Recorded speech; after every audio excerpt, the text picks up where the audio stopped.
அஸ்ஸலாமு அலைக்கும். Hi friends, எல்லோரும் எப்படி இருக்கீங்க? அல்ஹம்துலில்லாஹ் நாங்கள் எல்லாருமே நல்லா இருக்கோம். இன்றைக்கி நம்ம சேனலில் ஒரு ட்ராவல் விளாக் தான் பார்க்க போகிறீங்க. இதில் வந்துட்டு நீங்கள் கேட்ட ஒரு கேள்விக்கான பதிலுமே சொல்லியிருக்கேன். என்னென்னா, உங்களோட மாமா ஒய்ஃப் வந்து எப்படி இறந்தாங்க, என்னாச்சு அப்படின்னு சொல்லிட்டு சொல்லுங்கள், ஒரு அவேர்னஸாவது இருக்கட்டும் அப்படின்னு சொல்லிட்டு நிறைய பேர் கேட்டிருந்தீங்க. ஸோ அதுக்கான பதிலுமே சொல்கிறேன். ஸோ ஃபர்ஸ்ட் வந்துட்டு எங்கே கிளம்புறோம் அப்படின்றத சொல்லிடுறேன். மதுரைக்கு தான் கிளம்பிகிட்ருக்கேன். ஆட்டுப்பண்ணை வீடியோ நம்ம போட்டிருந்தோம் இல்லையா, ஸோ அதை ஷூட் பண்ணுறதுக்கும் அப்புறம் இவங்க ஹஸ்பண்ட்க்கு வந்துட்டு பிஸ்னஸ் விஷயமாக போக வேண்டியது இருந்துச்சு. எனக்குமே ரொம்ப ஸ்ட்ரெஸ்ஸாக இருந்த மாதிரி இருந்துச்சு. அதனால் போயிட்டு வரலாம் அப்படின்ட்டு கிளம்பியாச்சு. பிள்ளைங்க அமீன் அக்மல் வந்துட்டு அம்மா மாமா வீட்டில் தான் இருக்காங்க. ஸோ அதனால் அங்கே விட்டுட்டு நான் இவங்க ஜயான் மட்டும் கிளம்பியாச்சு. ஸோ அப்படியே ட்ராவல் பண்ணி போயிட்டே இருக்கலாம். என்னாச்சு என்ன அப்படின்றத நான் சொல்கிறேன். ஃபஸ்ட்டு வந்துட்டு இந்த விஷயத்தை ஷேர் பண்ணவே வேணாம் அப்படின்னு சொல்லிட்டு தான் நினச்சிருந்தேன். அதுக்கப்புறம் ஒரு 10 நாள் என்னால் வீடியோ போட முடியல. அதுக்கான ரீசன் வந்து நான் சேனலில் சொல்லி தான் ஆகணும் இல்லையா. ஸோ அதனால் வந்துட்டு நான் சொன்னேன், ஷார்ட்ஸில் பார்த்துருப்பீங்க, என்னோடய மாமா ஒய்ஃப் வந்து இறந்துட்டாங்க அப்படின்னு சொல்லிட்டு சொல்லியிருந்தேன். நிறைய கமெண்ட் பண்ணியிருந்தீங்க, நிறைய துவா செய்கிறேன்னு போட்டிருந்தீங்க, நிறைய பேர் கேட்டிருந்தீங்க என்ன தான் ஆச்சு சிஸ்டர் சொல்லுங்கள், திடீர்னு அப்படின்னு சொல்கிறீங்க, இது ஒரு அவேர்னஸாக கூட இருக்கலாம் அப்படின்ட்டு. அந்த ஒரு விஷயம் வந்து எனக்கு சரியாக பட்டுச்சு. நிறைய பேருக்கு இது வந்துட்டு ஒரு அவேர்னஸாக கூட இருக்கலாம், ஓகே ஷேர் பண்ணலாம் அப்படின்னு தோணுச்சு. ஆனால் லாங் வீடியோ வந்துட்டு என்னால் எடுக்க முடியல. ஏன்னா மாமி மவுத்தாகி என்னால் அது வந்துட்டு ரொம்ப கஷ்டமாக இருந்துச்சு மனசு, அதை சொல்லவே முடியல. இன்னுமே எனக்கு ரொம்ப ரொம்ப கஷ்டமாக தான் இருக்குது. என்ன சொல்கிறதுனா, அவங்க இல்லை அப்படிங்கிறத யோசிக்கவே முடியல. அந்த ஒரு ஸ்டேஜ்லேருந்தே வெளியே வர்றதுக்கே ரொம்ப கஷ்டமாக இருக்குது. ஸோ அதனால் லாங் வீடியோ அப்படிங்கிற மைண்டே இல்லை. இப்போ லாஸ்ட் வீக் தான் இந்த வீடியோ எடுத்திருந்தேன். சரி போட்டு விட்டுறலாம் அப்படின்ட்டு எடிட் பண்ணியாச்சு அல்ஹம்துலில்லாஹ்னு. ஸோ என்ன நடந்துச்சு அப்படின்ட்டு நான் சொல்கிறேன், நீங்கள் பார்த்துட்டே இருங்க. மாமிக்கு வந்து வயசு பார்த்திங்கன்னா இப்போ 38 தான் ஆகுது. ஸோ என்னாச்சுன்னா, கரெக்டாக ஏப்ரல் 28ஆம் வீட்டுக்கு வந்தாங்க மாமி மாமா. வந்துட்டு பிள்ளைங்க எல்லாருமே வந்தாங்க. நம்ம வீட்டில் தான் அன்றைக்கி குக் பண்ணது. எனக்கு சமையலுக்கு ஹெல்ப் பண்ணாங்க. ஆனால் அப்போ என்ன சொன்னாங்கன்னா, பின் தலையோட வலிக்குது அப்படின்ற மாதிரி சொல்லியிருந்தாங்க. தலை, அதுக்கப்புறம் பெடனி சொல்லுவாங்க இல்லையா, பின் கழுத்தோட சரியான வலி. அவங்களால நிமிர்ந்து பார்த்து பேசவே முடியல.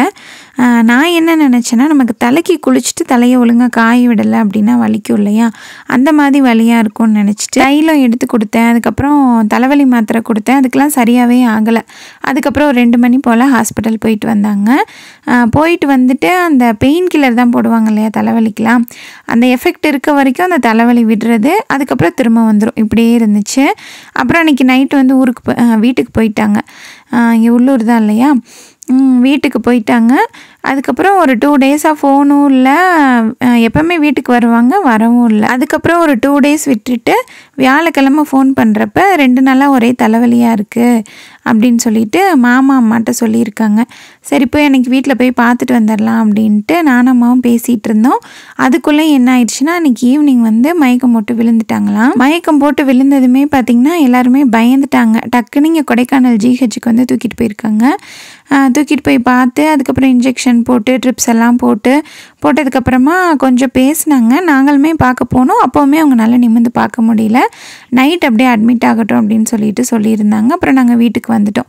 திரும்ப நெக்ஸ்ட் டே காலையில் போனாலுமே அந்த வலியே விடலை. நான் அவங்கக்கிட்ட கேட்குறேன், மாமிகிட்ட என்ன மாமி இப்படி வலிக்குதுங்கிறீங்க, மதுரைக்கு கூட போகலாமா அப்படின்னதுக்கு, இல்லைம்மா வேணாம் சரியாயிரும் அப்படின்னாங்க. அதுக்கப்புறம் எக்ஸ்ரே எடுக்க சொன்னாங்க. எக்ஸ்ரே எடுத்தப்பயுமே அங்கே கொடைக்கானல் ஜிஹெச்சில் கரெக்டான ட்ரீட்மெண்ட் வந்துட்டு இல்லை. எக்ஸ்ரே எடுத்து பார்த்துட்டு 2 எலும்பு கழுத்தில் தேஞ்சிருக்கு, அதனால தான் அவங்களுக்கு அந்த மாதிரி பெயினாக இருக்குது அப்படின்ட்டு சொன்னாங்க. அது என்ன ரீசனாக இருக்கும்னு நான் திரும்ப அந்த டாக்டர்கிட்ட கேட்டதுக்கு என்னை பேசவே விடலை. அதுக்கப்புறம் மாமா கிட்ட சொன்னேன், இங்கே ட்ரீட்மெண்ட் வந்து சரியாக இல்லை, நம்ம வந்துட்டு கீழே போயிடலாம் அப்படின்ட்டு. அதுக்கப்புறம் மத்தியானத்துக்கு மேலே அவங்களுக்கு சுத்தமாக வலியே இல்லை. டிஸ்சார்ஜ் பண்ணி வீட்டுக்கு கூட்டிகிட்டு வந்தாச்சு. ஒரு 3 மணிக்கு வீட்டுக்கு வந்திருப்பாங்க. திரும்ப பார்த்திங்கன்னா ஒரு 5 மணிக்கு இந்த பெயின் வந்து அதிகமாகிருச்சு. அதே மாதிரி பெயின் வந்து மயக்கம் வந்துருச்சு. திரும்பியுமே ஜிஹெச்சுக்கு தான் கூட்டிகிட்டு போயாச்சு. ஏன்னா அங்கே தான் நம்ம பார்த்துருக்கோம் இல்லையா, அதனால் போனதுக்கு இங்கெல்லாம் பார்க்க முடியாது, அது எப்படி இப்படி வலிக்கும், இவங்க பொய் சொல்கிறாங்க அப்படின்ற மாதிரிலாம் சொன்னாங்க. ஸோ ஜிஹெச்சில் காமிக்கிறது பெருசு இல்லை, நம்ம கரெக்டான ட்ரீட்மெண்ட் இருக்க இடத்துல காமிக்கணும், அது வந்து ரொம்ப முக்கியமான விஷயம். அதுக்கப்புறம் பார்த்திங்கன்னா சரி கீழே போகலாம் அப்படின்ட்டு பேசிட்டாங்க. ஃபஸ்ட்டு வந்துட்டு வத்தலை கொண்டு போயிடலாம் அப்படின்ட்டு அம்மா எல்லாருமே பேசி முடிவு பண்ணிவிட்டு சின்னம்மா எல்லாருமே ஊர்லேருந்து வந்துட்டாங்க. அப்புறம் டிஎம்எஸில் எல்லா ஃபெசிலிட்டியுமே இருக்கா அப்படின்னு வத்தலை கொண்டு டிஎம்எஸில் விசாரித்ததுக்கு எம்ஆர்ஐ ஸ்கேன் எல்லாமே இருக்குதுன்னு சொல்லியிருந்தாங்க. நியூராலஜி டாக்டர் இல்லை, ஆனால் வந்து பார்ப்பாங்க அப்படின்ற மாதிரி சொல்லியிருந்தாங்க. இவங்களை இங்கே வைக்கிறதுக்குமே எங்களுக்கு கொஞ்சம் பயமாக இருந்துச்சு, அதனால் டக்குன்னு கூட்டிகிட்டு போயிட்டாங்க. ஸோ இங்கேருந்து கரெக்டாக பார்த்திங்கன்னா வெள்ளிக்கிழமை நைட்டு வந்து கிளம்புறாங்க. வெள்ளிக்கிழமை நைட்டு கிளம்பிட்டு அடிவாரம் வரைக்கும் பேசிட்டு போயிருக்காங்க. அதுக்கு மேலே அப்படியே கண்ணை மூடினது தான். அதுக்கப்புறம் நேராக ஐசியூக்கு தான் கொண்டு போயிருக்காங்க. ஐசியூக்கு கொண்டு போனதுமே டாக்டர் பார்த்துட்டு ரெஸ்பான்ஸ் பண்ணுறாங்க, என்னன்னு சொல்லிட்டு பார்க்கலாம் அப்படின்னு சொல்லிட்டு ஐசியூவில் கொண்டு போய் வச்சது தான். அதுக்கப்புறம் கண்ணை திறக்கவே இல்லை சுத்தமாக. அதுக்கப்புறம் சனிக்கிழமை மார்னிங் ஒரு 2 தடவை வந்துட்டு ஃபிக்ஸ் வந்துருச்சு அப்படின்னு சொல்லியிருந்திருக்காங்க. அதை சொல்லவுமே எங்களுக்கு கொஞ்சம் பயமாயிருச்சு. ஃபிக்ஸ் வந்ததுமே பார்த்திங்கன்னா வெண்டிலேட்டர் வச்சுட்டாங்க. அதுலேருந்தே பார்த்திங்கன்னா கொஞ்சம் மனசே நிம்மதி இல்லாமல் ஆயிடுச்சுன்னு கூட சொல்லலாம். ரொம்ப ஒரு மாதிரி பயமாயிருச்சு, ஆனால் ஒரு நம்பிக்கை இருந்துச்சு எப்படியாவது வந்துடுவாங்க அப்படின்ட்டு. அப்புறம் சனிக்கிழமை மதியம் வந்து சிடி ஸ்கேன் எடுத்திருக்காங்க. எடுத்துகிட்டு எல்லாத்துலேயுமே நார்மல் தான் வந்திருக்கு. அதுக்கப்புறம் டாக்டர் செக் பண்ணி பார்த்துட்டு இது வந்து மூளைக்காய்ச்சல் மாதிரி இருக்குது அப்படின்னு சொல்லியிருக்காங்க. ஸோ அதுக்கப்புறம் சனிக்கிழமை நைட்டெல்லாம் சுத்தமாக எந்த ஒரு மூமெண்ட்டுமே இல்லை, மூச்சு மட்டும்தான் போயிட்டு இருந்திருக்கு. ஏன்னா அவங்களுக்கு வயசும் கம்மி அப்படிங்கிறப்ப இந்த மாதிரி இருக்குன்றதை யாருனாலுமே நம்பவே முடியல. ரொம்ப கஷ்டமாயிருச்சு. அதுக்கப்புறம் என்னாச்சு, சனிக்கிழமை நைட்டு வந்துட்டு மதுரை ஜிஹெச்சுக்கு வந்துட்டு கொண்டு போயிடலாங்க, எல்லா ஃபெசிலிட்டியுமே இருக்குது அப்படின்ற மாதிரி சொல்லிட்டாங்க. அப்போலோலையுமே விசாரிச்சிருக்காங்க, அங்கே வந்து ஒரு 30 lakhs பக்கம் வரும் அப்படின்னு சொல்லிட்டாங்க. நமக்கு ஸ்டார்டிங்கில் ஹாஸ்பிட்டலுக்குள்ளே போகிறப்பே 3 lakhs கட்டணும்னு சொல்லிட்டாங்க. அந்த அளவுக்கு இங்கே வசதி கிடையாது இல்லையா. சரி, மதுரை ஜிஹெச்சில் நல்லா தெரிஞ்சவங்கள வச்சு பேசி அங்கே கொண்டு போயிட்டாங்க சனிக்கிழமை நைட்டு. அங்கே போனதுமே வந்துட்டு சொல்லிட்டாங்க, இனி வந்து யாருக்கும் ஹோப் கொடுக்காதீங்க, எந்த ஒரு ரெஸ்பான்ஸ் எதுவுமே இல்லை, இனி வந்து உங்களை காப்பாற்றுறதுக்கு கஷ்டம் அப்படின்ட்டு. என்ன ரீசன்னு கேட்டதுக்கு சுகர் வந்துட்டு இவங்களுக்கு வந்து ஒரு 1 yearக்கு மேலேயே ஆகுது. அதை வந்துட்டு எங்கள் மாமி பெருசாகவே எடுக்கலை. அவங்களுக்கு என்னென்னா இது நம்மளை என்ன பண்ணிட போகுது அப்படின்ட்டு ஒரு என்ன சொல்கிறது, ஒரு தைரியம், அந்த மாதிரி அவங்க ஒரு கேரக்டர். அவங்க ரொம்ப ஒரு பலமான ஆள். ஸோ சுகர் வந்துட்டு ரொம்ப அதிகமாக இருக்குது.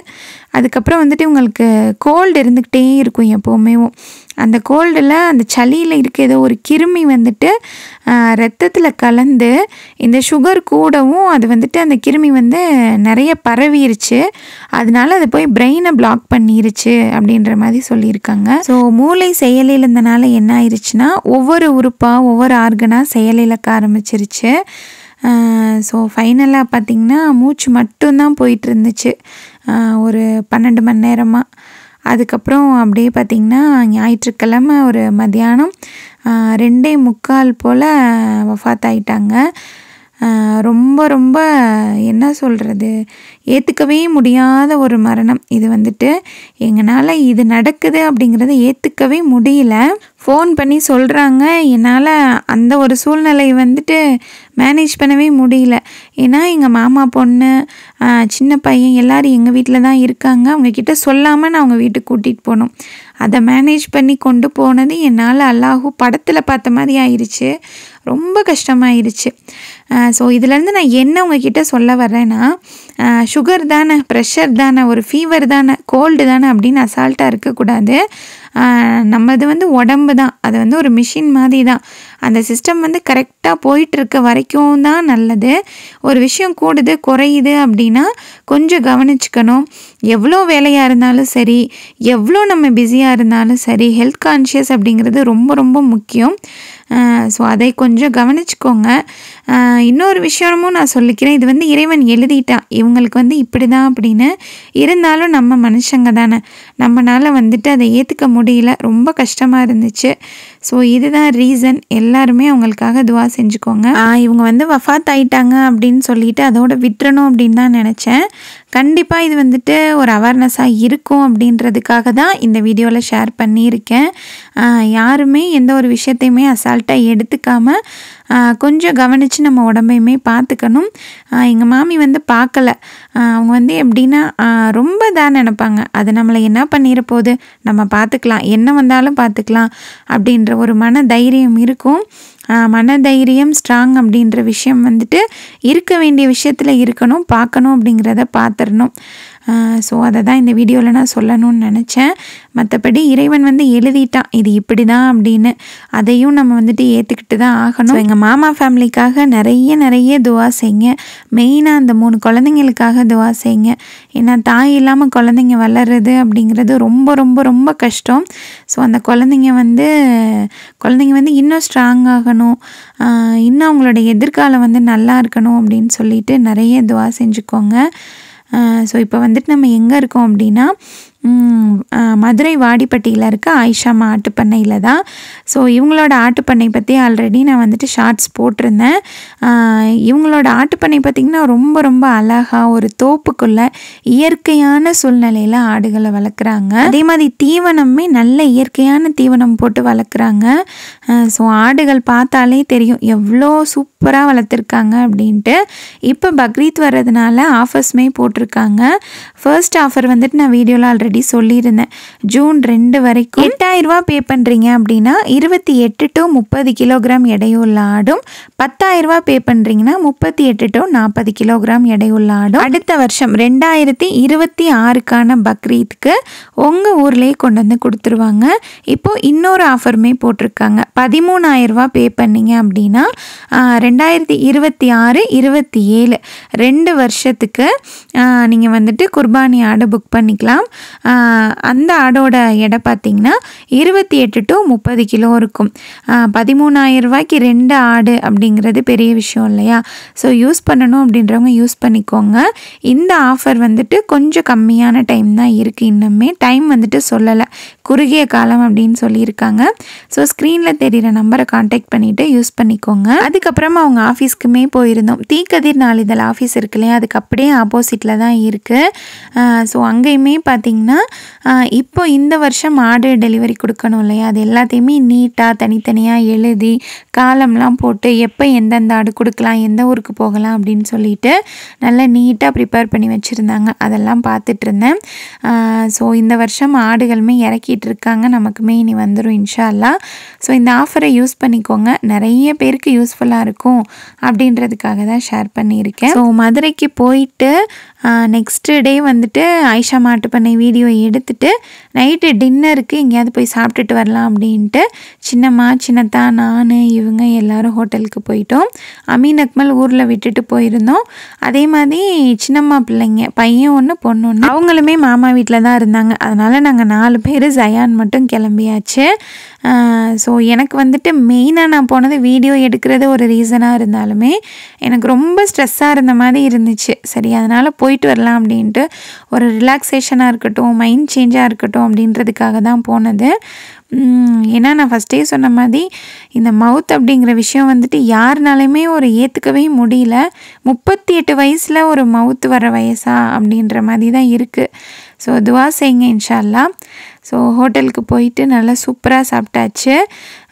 ஃபிஷ் ஃபிங்கர், அதுக்கப்புறம் ஃப்ரைட் ரைஸ், தந்தூரி, இது வந்துட்டு என்னமோ ப்ரான் சொன்னாங்களே, இது பேர் வந்துட்டு மறந்துட்டேன். ரொம்ப சூப்பராக இருந்துச்சு. அதுக்கப்புறம் நான் இதெல்லாம் ஆர்டர் பண்ணி நல்லா சூப்பராக சாப்பிட்டாச்சு. அன்றைக்கி டின்னர் வந்துட்டு ரொம்ப நாள் ஆகுது இந்த மாதிரி ஹோட்டலில் போய் சாப்பிட்டுமே. நமக்கு இங்கே கொடைக்கானலில் இந்த மாதிரி ஹோட்டலில் போய் சாப்பிட்டு பழக்கமும் இல்லை, சாப்பிட்றதும் பிடிக்காது. இங்கே வந்து டூரிஸ்ட் பிளேஸ் அப்படிங்கிறதுனால ஃப்ரெஷ்ஷாக இருக்குமா அப்படின்றதுல ஒரு சந்தேகம் எப்போவுமே இருக்கும். அதனால தான் நாங்கள் மேக்ஸிமம் வந்துட்டு ஹோட்டல் போக மாட்டோம். நல்லா சூப்பராக சாப்பிட்டுட்டு கடைசியாக வந்துட்டு குனாஃபா கூட இன்னொரு ஸ்வீட் இருக்கும் பாருங்களேன், பேர் மறந்துட்டேன், அதுவும் ஆர்டர் பண்ணியிருந்தோம். குனாஃபா வந்துட்டு அன்றைக்கி தான் ஒரு ஒரிஜினல் குனாஃபா வந்துட்டு சாப்பிட்ருந்தேன். ரொம்ப ரொம்ப சூப்பராக இருந்துச்சு. இந்த குனாஃபா ஒன்று, அதுக்கப்புறம் பிஸ்தாஷியூ குனாஃபாவும் ஆர்டர் பண்ணியிருந்தோம். அது வந்துட்டு சாப்பிட முடியல, பேக் பண்ணிவிட்டு வீட்டுக்கு போயாச்சு. இன்னொரு ஸ்வீட் வந்துட்டு பக்லாவா, அதுவுமே நல்லா இருந்துச்சு. நல்லா சூப்பராக சாப்பிட்டுட்டு அதுக்கப்புறம் ரோட்டில் யாருமே இல்லை, மாறி மாறி வீடியோ எடுத்துகிட்டு நல்லா பேசிட்டு சிரிச்சிட்டு வந்தாச்சு. எனக்கு வந்துட்டு கொஞ்சம் மைண்ட் ரிலாக்ஸேஷனாக இருந்துச்சு அல்ஹம்துலில்லாஹ். அப்படியே வீடியோ வந்துட்டு ஒரு 2 நாள் கழித்து ஒரு ஈவினிங்லேருந்து கண்டினியூ ஆகுது. மதுரையிலேருந்து வந்தது போனது அதெல்லாம் அதுக்கப்புறம் நான் எதுவுமே எடுக்கலை, அப்படியே விட்டாச்சு. ஸோ கிளைமேட் இங்கே பார்த்திங்கன்னா இப்போ எல்லோரும் எப்படி இருக்குன்னு கேட்குறீங்க. ஆடி மாதம் மாதிரி இருக்குது, மழை காற்று விட்டால் புயல் வந்துடும் போல் அந்தளவுக்கு இருக்குது. இந்த ரோட்டு கடை பட்டாணி மசாலா இருக்குல்லையே, அது யாருக்கெல்லாம் பிடிக்கும்? ஸோ அது வந்துட்டு வீட்டில் ட்ரை பண்ணணும் அப்படின்ட்டு நினச்சிட்டே இருந்தேன். பட்டாணி ஒரு 6 மணி நேரத்துக்கு முன்னாடியே ஊற போட்டிருந்தேன். சரி இன்றைக்கி அதை செஞ்சிடலாம் அப்படின்ட்டு ஃபஸ்ட்டு வந்துட்டு தண்ணி பிடிச்சி காய்கிறதுக்காக வச்சு விட்டுட்டேன் பட்டாணி வேகிறதுக்கு. இந்த மஞ்சள் பட்டாணி கிடச்சிச்சின்னா வாங்கிக்கோங்க, நான் வந்து பச்சை பட்டாணி தான் எடுத்திருக்கேன். ஸோ நல்லா ஊறிடுச்சு. இப்போது இதை வாஷ் பண்ணிவிட்டு ப்ரெஷர் குக் பண்ணி எடுத்துக்க போகிறோம். வீடியோ எடுத்து ரொம்ப நாள் ஆகுதா, எனக்கு கிச்சனுக்குள்ளே லாங் வீடியோ எடுக்கிறது எனக்கு ஒரு வித்தியாசமாக இருந்துச்சு. ஒரு 1 மந்த்துக்கு மேலேயே ஆகுது. ரமதானில் எடுத்தது, அதுக்கப்புறம் இப்போ தான் லாங் வீடியோவே எடுக்கிறேன். ஸோ என்ன சொல்கிறது, நம்ம வேலையை வந்துட்டு நம்மளால் கண்டினியூவாக செய்ய முடியல, அந்தளவுக்கு ஒரு ஸ்ட்ரெஸ் ஆகிடுச்சு. ஸோ துவா செய்யுங்க இன்ஷா அல்லாஹ். இப்போ வந்துட்டு ஊற வச்ச பட்டாணி, கொஞ்சமாக மஞ்சள் தூள், தேவையான அளவு உப்பு, சுடு தண்ணி ஊற்றிட்டு இப்போது இதை ஒரு 4-5 விசில் நல்லா கொலைய வேக வச்சு எடுத்துக்கலாம். இப்போது இதுக்கு ஒரு மசாலா வந்து ப்ரிப்பேர் பண்ணணும். அதுக்கு வந்துட்டு இஞ்சி, பெரிய வெங்காயம், வெள்ளைப்பூடு, தக்காளி இதெல்லாம் தேவைப்படும். ஸோ இப்போ அதெல்லாம் கட் பண்ணி எடுத்துக்க போகிறோம். இப்போ நான் வீடியோவில் காமிச்சிருக்கேன் இல்லையா, இந்த அளவுக்கு எடுத்துக்கோங்க. இது கூடவே பார்த்திங்கன்னா மல்லி, புதினா அதெல்லாம் எடுத்துக்கிறேன். மல்லி கொஞ்சம் அதிகமாக எடுத்துக்கிறேன், புதினா சும்மா 2-3 இலை எடுத்தோன்னா போதும். இப்போது 2 பெரிய வெங்காயத்தை ரஃபாக சாப் பண்ணி ஒரு மிக்சர் ஜாரில் சேர்த்துட்டு அது கூடவே 2 தக்காளியுமே ரஃபாக சாப் பண்ணி சேர்த்துக்கலாம். எல்லாத்தையும் அரைக்க போகிறோம். இது கூடவே வாஷ் பண்ணி வச்சுருக்க மல்லி, புதினா, ஒரு 7-8 பல்லு வெள்ளைப்பூடு, அது கூட இஞ்சி வந்துட்டு ஒரு 2 இன்ச் அளவுக்கு எடுத்திருக்கேன், 2 பச்சை மிளகாய் எடுத்திருக்கேன், சீரகம் ஒரு 1/2 டீஸ்பூன் அளவுக்கு, சோம்பு ஒரு 1/4 டீஸ்பூன் அளவுக்கு, மிளகு ஒரு 5-6 மிளகு மட்டும் எடுத்துக்கலாம். இப்போது இதை நல்லா ஒரு ஃபைன் பேஸ்ட்டாக அரைச்சி எடுத்துக்க போகிறோம். லாங் வீடியோ போட்டு கிட்டத்தட்ட 1 மாதத்துக்கு மேலேயே ஆகுது. ரொம்ப நாள் ஆகுதா மிட் நைட் உட்காந்து வாய்ஸ் ஓவர் கொடுத்து. இப்போ டைம் பார்த்திங்கன்னா மிட் நைட்டு 2:30 மணி ஆகுதா. எனக்கே ஒரு வித்தியாசமாக இருக்குது. என்னத்தை சொல்கிறது, அப்படியே ஒரு ரொட்டீனே சேஞ்ச் ஆன மாதிரி இருக்குது. திரும்ப பேக் டு ரொட்டீன் வர்றது ரொம்ப ரொம்ப கஷ்டமாக இருக்குது. இனி பிள்ளைங்களுக்கு ஸ்கூல் வேறு ஸ்டார்ட் ஆகிடும். என்னோடய ஃபேஸ் பார்த்திங்கனாலே தெரியும், பழைய மாதிரியே இல்லை, ரொம்ப டல்லாக இருக்க மாதிரியே தான் இருக்குது. எங்கள் வீட்டில் எப்படின்னா என் தங்கச்சி, அம்மா எல்லாருமே புலம்பிடுவாங்க, அழுதுருவாங்க. நான் வந்து அவ்வளோ சீக்கிரம் அழுக மாட்டேன், புலம்ப மாட்டேன். மனசுக்குள்ளேயே வச்சுட்டே அது அப்படியே ஓடிட்டே இருக்குமா, அது முகத்தை பார்த்தா தான் தெரியும். ஸோ இறைவன் தான் அதை வந்து மாற்றணும்.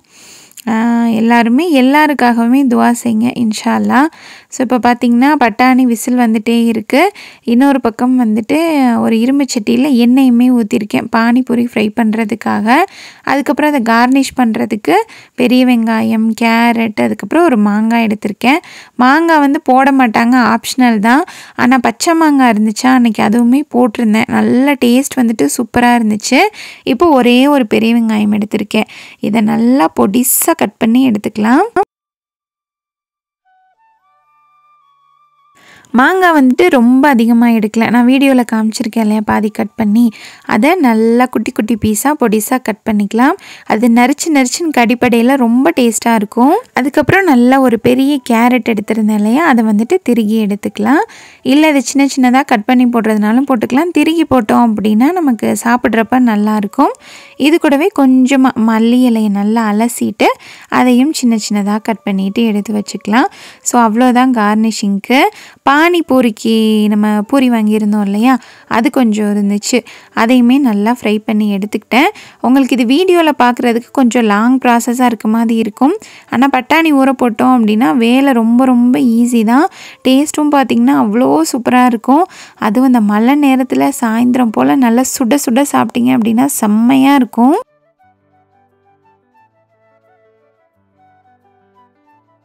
ஸோ அவ்வளோதான், ஃப்ரை பண்ணிவிட்டு எல்லாம் ரெடியாக இருக்குது. குக்கருமே விசில் வந்துருச்சு, இறக்கி வச்சுட்டேன். இனி வந்துட்டு நமக்கு அந்த மசாலா தாளிக்கிறது தான். தாளிக்கிறதுமே பார்த்திங்கன்னா ரொம்ப ரொம்ப ஈஸி தான். கேஸ் ஆன் பண்ணிவிட்டு ஒரு பேன் வச்சுக்கலாம். பேன் நல்லா சூடாகவுமே நம்ம அந்த பானிபூரி ஃப்ரை பண்ணோம் இல்லையா, அந்த எண்ணெயை கொஞ்சமாக ஊற்றிட்டு எண்ணெய் நல்லா சூடானதுக்கப்புறமா நம்ம அரைச்ச அந்த பேஸ்ட் இருக்கு இல்லையா, பெரிய வெங்காயம் தக்காளி இதெல்லாம் போட்டு அந்த பேஸ்ட் அதில் சேர்த்துட்டு இப்போது இது கூடவே இதுக்கு தேவையான மசாலா ஐட்டம்ஸுமே சேர்த்துக்கலாம். ஃபஸ்ட்டு உப்பு போட்டுக்கலாம். பட்டாணி வேக வைக்கிறப்போ உப்பு போட்டிருக்கோம், அதனால இந்த மசாலாவுக்கு மட்டும் போட்டுக்கிறேன். கொஞ்சமாக மஞ்சள் தூள், மிளகாய் தூள் நம்மளோட காரத்துக்கு தகுந்த மாதிரி, இது கூடவே மல்லித்தூள் 1/2 டீஸ்பூன் மட்டும் போட்டுக்கோங்க. கரம் மசாலா ஒரு பிஞ்ச் மட்டும் சேர்த்துட்டு இப்போது இதை நல்லா மிக்ஸ் பண்ணி விட்டுட்டு மூடி போட்டு விட்டுடலாம். ஒரு 10 நிமிஷம் நல்லா கொதித்து எண்ணெயெல்லாம் பிரிஞ்சு அந்த பச்சை வாசனையெல்லாம் போயிட்டு நல்லா அப்படியே கொதிச்சு வரும். அது வரைக்கும் மூடி போட்டு விட்டுருங்க. இந்த பக்கம் நம்ம ப்ரெஷர் குக் பண்ணி வச்சுருந்த பட்டாணி ப்ரெஷர் எல்லாம் போயிருச்சு. இப்போது இதை வந்துட்டு ரொம்ப மேஷ் பண்ணிடக்கூடாது. நான் வீடியோவில் காமிச்சிருக்க மாதிரி பாதி மட்டும் அப்படியே நசுங்கி வர மாதிரி மேஷ் பண்ணி விட்டுருங்க. அப்போ தான் நமக்கு அந்த பட்டாணி லைட்டாக கடிப்பட்டுட்டு அந்த கிரேவி நல்லா திக்காக சூப்பராக இருக்கும். இப்போது ஒரு 10 நிமிஷத்தில் பார்த்திங்கன்னா இந்த மசாலா நல்லா எண்ணெயெல்லாம் பிரிஞ்சு பச்சை வாசம்லாம் போய் சூப்பராக ரெடி ஆயிரும். உங்களுக்கு வீடியோவில் பார்த்தாலே தெரியும். இப்போது இந்த ஸ்டேஜில் நம்ம வேக வச்சுருக்க அந்த பட்டாணி இருக்கு இல்லையா, அதை சேர்த்துக்கலாம்.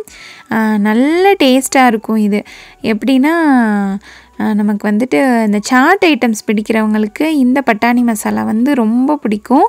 இப்போ இந்த பட்டாணியை சேர்த்துட்டு நல்லா ஒரு மிக்ஸ் கொடுத்துட்டு மூடி போட்டு விட்டுறலாம். ரொம்ப திக்காக இருந்தனால நான் கொஞ்சமாக தண்ணி மட்டும் சேர்த்து நல்லா கொதிக்க விட்டுக்கிறேன். திரும்ப ஒரு 10 நிமிஷம் கொதிக்க விட்டோன்னா போதும், சூப்பராக ரெடி ஆயிரும். எப்படா ரெடி ஆகும் அப்படின்னு காத்துட்ருந்தேன். ஏன்னா இது ரொம்ப நாளாக ட்ரை பண்ணி பார்க்கணுன்னு நினச்ச ரெசிபி. ஸோ அவ்வளோதான், ஒரு 10 நிமிஷத்துக்கு அப்புறம் பார்த்திங்கன்னா நல்லா சூப்பராக திக்காகி ரெடி ஆயிடுச்சு. நான் வீடியோவில் காமிச்சிருக்கேன் பார்த்திங்களா, இந்த கன்சிஸ்டன்சி கரெக்டாக இருக்கும். இன்னுமே உங்களுக்கு திக்காக வேணும் அப்படின்னா இன்னொரு 5 நிமிஷம் கொதிக்க விட்டிங்கன்னா சூப்பராக திக்காயிரும். இப்போது நம்ம ஃப்ரை பண்ணி வச்சுருக்க பானிபூரியை ஒரு பிளேட்டில் நல்லா உடச்சி போட்டுக்கலாம். இது வந்து இப்போ நம்ம அந்த பட்டாணி மசாலா வந்து செட் பண்ணுறதுக்காக உங்ககிட்ட ஓமப்பொடி இருந்துச்சுன்னா கூட இது கூட சேர்த்துக்கோங்க. பானிபூரியை உடச்சிட்டு இப்போ அதுக்கு மேலே நம்ம ரெடி பண்ணி வச்சுருக்க அந்த பட்டாணி மசாலா இருக்கு இல்லையா, அது வந்துட்டு சேர்த்துக்கலாம். இந்த காரமாக கார்ன்ஃப்ளேக்ஸ் இருக்கும் இல்லையா, மிக்சர் மாதிரி, அதுவும் இதுக்கு சேர்ப்பாங்க. அது வீட்டில் இல்லை, வீட்டில் என்ன இருந்துச்சோ அதை வச்சு தான் ரெடி பண்ணியிருந்தேன். ஆனால் டேஸ்ட் வந்துட்டு சூப்பராக இருந்துச்சு. இப்போ அந்த பட்டாணி மசாலா சேர்த்துட்டு அதுக்கு மேலே இன்னும் கொஞ்சம் அந்த பானிபூரியோட பூரி இருக்கு இல்லையா, அதை வந்துட்டு உடச்சி போட்டுட்டு அதுக்கு மேலே திரும்ப அந்த பட்டாணி மசாலா சேர்த்துட்டு இப்போது அதுக்கு மேலே கார்னிஷ் பண்ணிக்கலாம். கேரட்டு, மாங்காய், கட் பண்ணி வச்சுருக்க பெரிய வெங்காயம், மல்லி இலை இதெல்லாம் சேர்த்துட்டு அப்புறம் வீட்டில் அந்த ரிங் முறுக்கு இருந்துச்சு, அதை உடச்சி போட்டு விட்டுட்டேன். அந்த முறுக்கை விடையுமேவும் ஓமப்பொடி, அதுக்கப்புறம் நான் சொன்ன மாதிரி அந்த கார்ன்ஃப்ளாக்ஸு, கொஞ்சம் மிச்சர் இருந்துச்சு, இல்லை காராபூந்தி இருந்துச்சுன்னா கூட போட்டுக்கோங்க. நல்லா அது க்ரன்ச்சியாக சூப்பராக இருக்கும். இதில் இந்த ஹைலைட்டே வந்துட்டு இந்த மாங்காய் தான். செம்ம டேஸ்ட்டாக இருந்துச்சு நான் எக்ஸ்பெக்ட் பண்ணதை விட. புளிச்சட்னி வீட்டில் இருந்துச்சு, நான் ஊற்றுறதுக்கு மறந்துட்டேன். புளிச்சட்னி இருந்துச்சு அப்படின்னா அது கொஞ்சமாக அப்படியே ஸ்ப்ரெட் பண்ணி விட்டீங்க அப்படின்னா இன்னுமே செம்ம டேஸ்ட்டாக இருக்கும். ஸோ கண்டிப்பாக ட்ரை பண்ணி பாருங்கள். எங்கள் வீட்டில் எல்லாருக்குமே ரொம்ப பிடிச்சிச்சு. அன்றைக்கி டின்னருக்கு இதவே சாப்பிட்டுட்டு எல்லாருமே தூங்கியாச்சு. அந்தளவுக்கு நல்லா ஃபில்லிங்காக சூப்பராக இருக்கும். அதுவும் நம்ம வீட்டிலே செய்கிறோம் அப்படிங்கிறப்ப நமக்கு கடையில் சாப்பிட்ற மாதிரி இல்லை, நல்லது தான். ஏன்னா பட்டாணி வந்துட்டு நமக்கு நல்ல சத்தான ஒரு பொருள் தான் இல்லையா. ஸோ கண்டிப்பாக ட்ரை பண்ணி பார்த்துட்டு உங்களோட ஃபீட்பேக் எனக்கு கமெண்ட்டில் சொல்லுங்கள். ஸோ இந்த வீடியோ எப்படி இருந்துச்சு அப்படின்னு சொல்லிட்டு சொல்லுங்கள். ஏன்னா நிறைய பர்சனலான விஷயங்கள் வந்துட்டு நான் ஷேர் பண்ணியிருக்கேன். உங்கள் எல்லாரையுமே என் கூட சேர்ந்து ஒரு ஃபேமிலியாக நினச்சி தான் எல்லாமே ஷேர் பண்ணியிருக்கேன். ஸோ மற்றபடி எதுவுமே கிடையாது. இதை பார்த்துட்டு நிறைய பேர் வந்துட்டு என்னோடய சேனல் வந்துட்டு ரெசிபி ஷேர் பண்ணுறதுக்கு, யாரையும் அழுக வைக்கிறதுக்கு இல்லை, யாரையும் சோகத்துக்கு கொண்டு போகிறதுக்கு இல்லை, சொந்த கதை சோக கதை சொல்கிறதுக்கு இல்லை, சேனலுக்குள்ளே வந்துட்டால் ஜாலியாக இருக்கணும், என்னோடய சேனல் பார்த்துட்டு நீங்கள் ஸ்ட்ரெஸ் ஆகக்கூடாது அப்படின்ற மாதிரிலாம் சொல்கிறாங்க. ஸோ எனக்கு வந்துட்டு அந்த மாதிரி ஒரு எண்ணம் கிடையாது. என்னோடய சேனல் பார்த்துட்டு ஸ்ட்ரெஸ் ஆகணும், என்னோடய பர்சனலான விஷயங்கள் வந்துட்டு ஷேர் பண்ணணும் அப்படின்ட்டு நான் சொல்கிறதில்ல. என்னோடய லைஃப்பில் நடக்கிறது நீங்கள் எல்லாருமே பார்க்குறீங்க. ஒரு சில விஷயங்கள் வந்துட்டு நீங்களே கேட்குறீங்க, இது எப்படி ஆச்சு சொல்லுங்கள், இது அவேர்னஸாக இருக்கும் அப்படின்ற மாதிரிலாம் கேட்குறீங்க. ஸோ அதுக்கான பதில் சொல்கிறேன். அதை வந்துட்டு இந்த மாதிரி பேசுகிறப்ப கண்டிப்பாக வந்துட்டு நம்ம கஷ்டமாக தான் இருக்கும். ஸோ என்னோடய யூடியூப், என்னோடய இன்ஸ்டா எல்லாமே என்னோடய ஃபேமிலி மாதிரி தான் நான் பார்க்குறேன். அதனால தான் எல்லா விஷயங்களுமே நான் ஷேர் பண்ணுறேன். ஸோ விருப்பம் இருக்கவங்க பாருங்கள். விருப்பம் இல்லாதவங்க பார்த்தீங்க அப்படின்னா இந்த மாதிரி பேசுகிறத விட்டுட்டு உங்களோட விஷயங்கள் உங்களோட கண்டென்ட்டை யோசிக்கிறதுக்கான ஒரு வழியை பாருங்கள். இன்ஷா அல்லாஹ். நம்மள மாதிரியே இருக்க ஒருத்தரை, நம்ம பண்ணுற விஷயங்களையே பண்ணுற ஒருத்தரை குறை சொல்லி நான் இப்படி இல்லை அப்படின்னு சொல்லி நல்லவங்களாக காட்டிக்கிறதை விட நம்மள்கிட்ட என்ன விஷயம் இருக்குது, நம்மக்கிட்ட என்ன திறமை இருக்குது அப்படின்றத காமிச்சு நம்ம வெளியே வர்றது அப்படிங்கிறது ஒரு நல்ல விஷயமாக நான் பார்க்குறேன். இது யாரையும் புண்படுத்துறதுக்காக இல்லை. இது வந்துட்டு எனக்கு இப்போ சொல்லணும்னு தோணுச்சு ஒரு சில விஷயங்கள் பார்த்துட்டு. ஸோ அதனால தான் சொன்னேன். யாருக்காவது இது மனசு கஷ்டமாக இருந்துச்சு அப்படின்னா சாரி. 1 மந்த்துக்கு மேலே ஆகும்போது லாங் வீடியோ போட்டு இப்போ வரைக்கும் ஏன் லாங் வீடியோ போடலை அப்படின்னு கேட்குறேன். என்னோட YouTube, Insta family followers, subscribers இருக்க வரைக்குமே அல்ஹம்துலில்லாஹ் எனக்கு வந்துட்டு எந்த ஒரு பயமும் இல்லை. எல்லா விஷயங்களுமே நான் தைரியமாக ஷேர் பண்ணுவேன். ஏன்னா அவங்க வந்துட்டு என்னை புரிஞ்சுக்குவாங்க. அடுத்த வாரம் சாட்டர்டே இதே மாதிரி இதை விட ஒரு சூப்பரான, இன்ட்ரெஸ்டிங்கான, யூஸ்ஃபுல்லான வீடியோவோட கண்டிப்பாக உங்களை வந்து மீட் பண்ணுறேன். Thank you so much. அஸ்ஸலாமு அலைக்கும்.